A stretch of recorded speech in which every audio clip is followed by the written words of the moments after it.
Kenapa, Pak? Aduh, ini Pak, saya lagi bikin laporan Pak. Tapi kok angkanya nggak sesuai ya? Saya harus cross check satu-satu lagi Pak. Nggak usah bingung, Pak. Emang gimana Pak? Ada solusinya? Ada dong, Pak. Kenapa nggak coba gunakan Pensis aja untuk membuat laporan transaksi? Emangnya bisa Pak? Bisa dong, Pak. Dalam aplikasi ini, kita bisa langsung mendapatkan laporan yang akurat tanpa repot. Wah, saya baru tahu nih. Lalu bagaimana caranya Pak? Sini, coba lihat video tutorial ini. Di sini, dijelaskan bagaimana cara membuat laporan pada Pensis.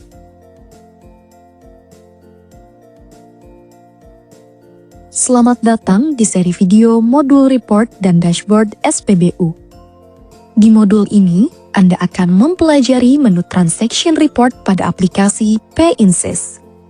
Tentunya, ini akan memudahkan Anda untuk memahami laporan transaksi yang ada pada Pensis. Di akhir modul ini, Anda diharapkan dapat mengetahui dan memahami cara menampilkan report transaksi di Pensis SPBU. Selain itu, Anda juga diharapkan dapat mengetahui dan memahami analisis jumlah transaksi dan kelengkapan field transaksi di Pensis SPBU. Dengan demikian, segala jenis transaksi yang ada dapat dipantau dengan baik. Tahukah Anda, umumnya ada 6 langkah utama untuk membuat laporan transaksi pada Pensis. Langkah pertama, tentunya Anda harus login terlebih dahulu, kemudian pada menu dashboard, klik menu report untuk memulai report shift. Kemudian, akan muncul tampilan pilihan report. Perhatikan berbagai pilihan seperti price change, stock, sales, dan lainnya. Pilih salah satu sesuai yang Anda butuhkan. Lalu, bagaimana cara membuat laporan transaksinya? Untuk membuat laporan transaksi, klik sales pada menu pilihan sebelumnya. Selanjutnya, pilih periode report shift yang akan dijadikan laporan, sertakan juga tanggal report yang ingin dimunculkan ya.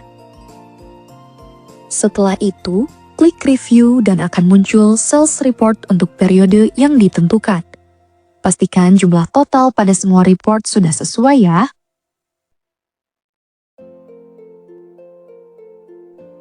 Apabila report sudah selesai semua, langkah selanjutnya adalah mencetak report.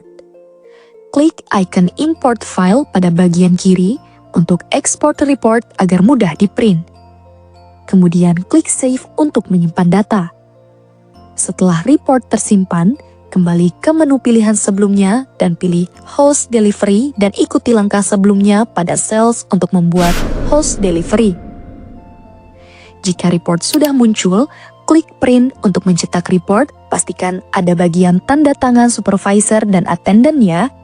Nah, selesai, transaction report Anda sudah siap dilaporkan. Gimana, Pak? Benar kan? Kita bisa membuat laporan transaksi langsung dari sistem yang terhubung dengan data penjualan, Pak. Iya betul Pak. Jadi nggak perlu lagi manual cek ya Pak, satu persatu. Benar-benar memudahkan ya Pak. Tentu saja, Pak. Nah, nggak cuma itu aja ya, bisa juga menganalisis jumlah transaksi dan kelengkapan field transaksi loh, Pak. Wah, masa iya Pak? Nggak usah kaget gitu dong, Pak. Sini yuk, kita simak video kelanjutannya, biar tahu dan paham bagaimana cara penggunaannya. Setelah Anda memiliki laporan transaksi yang telah dibuat tadi, langkah selanjutnya yang perlu Anda lakukan adalah menganalisis jumlah transaksi dan kelengkapan field transaksi. Ini sangat penting dilakukan untuk meningkatkan efektivitas operasional, memastikan akurasi dan integritas data, mendukung perencanaan bisnis yang lebih baik, dan menjaga kepatuhan terhadap regulasi yang berlaku dalam proses pengelolaan transaksi. Tentunya, pada akhirnya dapat meningkatkan profitabilitas serta kepuasan pelanggan. Menganalisis jumlah transaksi dan kelengkapan field transaksi dapat dilakukan dengan meninjau ulang report yang ada. Perhatikan dengan detail nomor ID transaksi yang dihasilkan secara auto-increment berdasarkan transaksi di SPBU yang tertera, tanggal transaksi yang dilakukan, serta waktu yang di-capture ketika nozzle selesai menyalurkan. Ini dapat menunjukkan keakurasian report yang telah dibuat.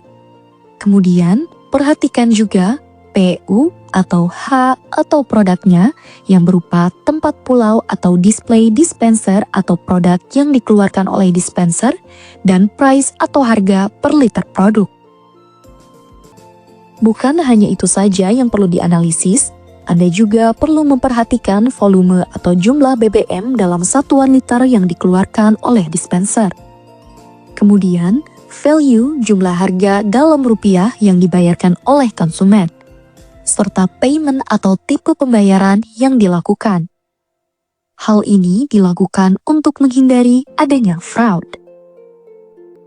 Membuat laporan transaksi dan menganalisis jumlah transaksi sangat penting dilakukan secara berkala untuk meminimalisasi adanya kesalahan pelaporan. Tentunya, dengan menggunakan P-Insys, proses pembuatan laporan transaksi jadi lebih mudah, cepat, dan terintegrasi. Bagaimana? Setuju kan? Selamat mencoba! Saya setuju Pak, ini benar sangat membantu. Laporan jadi lebih cepat selesai dan jauh lebih akurat daripada sebelumnya Pak.